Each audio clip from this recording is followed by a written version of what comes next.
my crafty friends, this is Frances, and I am a paper crafter. This week I'm featuring greeting cards that will work great for men. This is a fun fold card that I'm going to be showing you how to make. Very simple, even a beginner can do it. Let me show you the supplies that you're going to need. You're going to need this designer series paper called Beautiful Gallery. You're going to need cardstock, mossy metal. Now this is for 8.5 by 11. You're going to cut it at 4.25, and then you have this piece, so it's 4.25 by 11. And then crumb cake. This one is a 3.75 by 4 inches, and this is 1.5 inches by 4.25. Okay. How we're going to cut this paper, I'll show you that in a minute. We're going to use a scoring tool. It could be a scoreboard, it could be your paper trimmer and a bone folder. Okay. We're going to need, I'm using Early Espresso. You could also use black Memento ink. For the sentiments, I'm using The Right Words. What I used is, I wish I had the right words for a time like this. Hoping the loss you feel right now will be erased by wonderful memories. So that's that card. Okay. For this label, I used a punch that I had in my stash. It's retired, so you can't purchase it anymore through Stampin' Up. But I decided to go through my stash, and this is one that came out as an online exclusive, so you can get it. It's still available. There's coordinating dies. And so I think this one is the one I'm going to use for the next card, just to kind of help you with an alternative. So check your die sets. You may have one that's just the right size for the sentiments that you want for the front of the card. I believe also there's one in an add-on from a paper pumpkin that may work as well. Okay, so I'm using natural twine. I'm using earth tone shimmer gems. Look at what gems would coordinate well with your card colors. And regular adhesive, and this is double-sided tape. You can also use a tape runner. All right, let's get started, and I'll show you how to put this card together. Okay, so I'm going to show you just briefly how to cut your paper. If you have an 8.5 by 11 cardstock, you're going to cut it at 4.25. You can use your paper trimmer to help you with scoring. You're going to be scoring at, I'll write this down, at 4.25. Okay, so you would grab your bone folder and just score there. Okay, and then you're going to move it over to 5.5. Here. For cutting the papers, this is going to be, I want to make sure, okay, sorry, it's going to be 4 by 4. So we're going to cut this at this way first. 4 by 4 inches.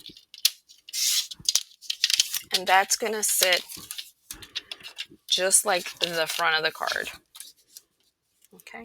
Now for this piece, it's going to be 1.5 inch. So I'm going to take this and just cut it down to 1.5 inch.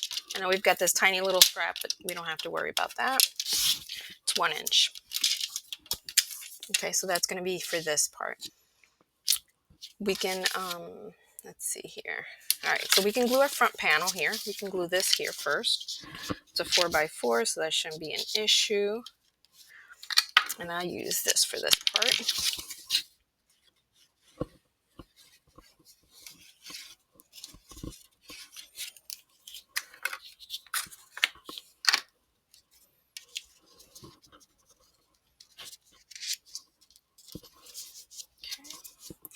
And then for this, you can use the twine to wrap it up in the back, like so. I always give myself a generous amount, definitely more than a foot. Probably a foot would be fine, actually.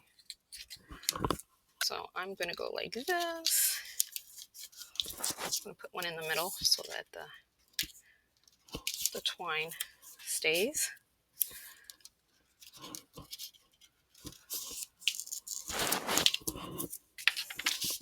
We're going to put this down right in the middle. And I'm going to close it. All right, now we're going to glue this part down.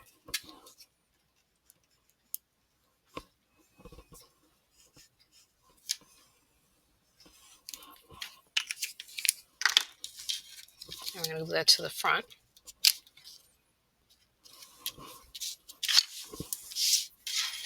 I'm going to tie this.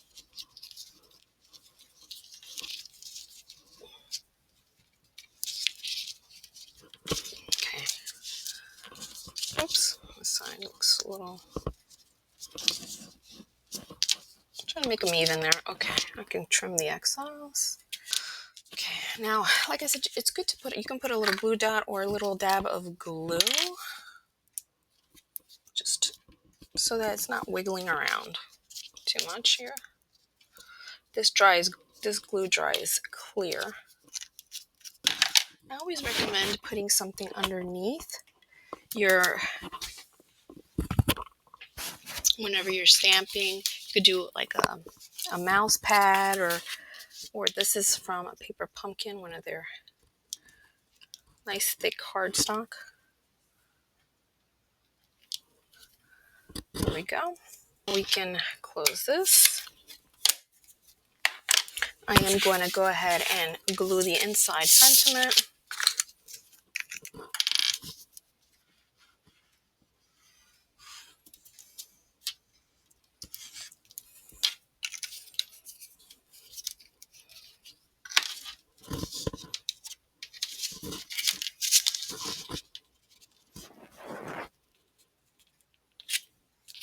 Now, here's an interesting feature of this. If you want to turn this into a gift card holder, just put adhesive only on this little portion, leaving a gap here without any adhesive, and then you can slide your gift card in the middle. All right, so I am going to cut this through my die cutting machine so you can see what it looks like, and then I'm going to put the embellishments. So stay tuned. Okay, so I thought about using this die on crumb cake, which we already know how that looks like, and then I realized we still have this scrap. So I've decided to cut one out, and I think it looks great. I am going to need some dimensionals, of course. So let me go ahead and see, these are what I have left over. It's not as thick, but that looks great. Right there in the bottom. Okay, and then I am going to use my natural gems, and I can decide whatever color makes sense for me.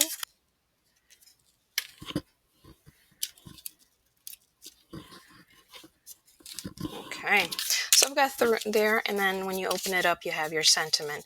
Of course, if you have any like florals, you can always decorate it with different florals and things like that, but I think this is a fantastic, easy card that can stand up.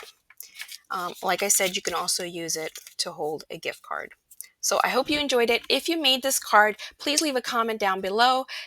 Tune in back tomorrow so I can show you how to make another very simple card. Thanks.